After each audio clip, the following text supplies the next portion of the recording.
لە چەند ڕۆژی ڕابردوودا هونەرمەندی خۆشەویست نەریمان بابان نوێترین میوزیک ڤیدیۆ یاخود بەرهەمی خۆی بە ناوی ئەسپۆن بڵاو کردەوە کە دەنگدانەوەیەکی زۆری لە ناو هەوادارانیدا هەبوو. بەم بۆنەیەوە وا بە بۆنەی هاتنی ساڵی نوێشەوە هونەرمەند نەریمان بابان پەیامێک ئاراستەی هەوادارانی ئەکات.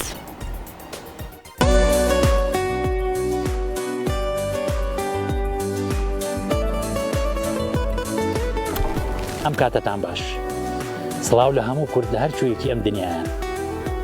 بە بۆنەی هاتنی ساڵی تازەوە داواکارم لە خوای گەورە ساڵێکی پڕخێر و خۆشی بێ بۆ میلەتەکەمان بۆ هەموو کورد لە هەرکوێکی ئەم دنیایە.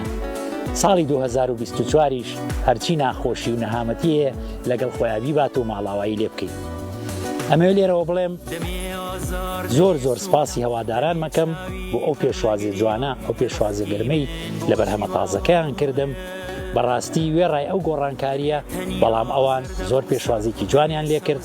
هەمیشە هەواداران و خۆشەویستان و گوێگران باڵپشتێکی باشن بۆ بەرهەمەکانی من کەوام لێ یەکات زیاتر و زیاتر بەرهەمی جوانتر و جوانتر بکەم.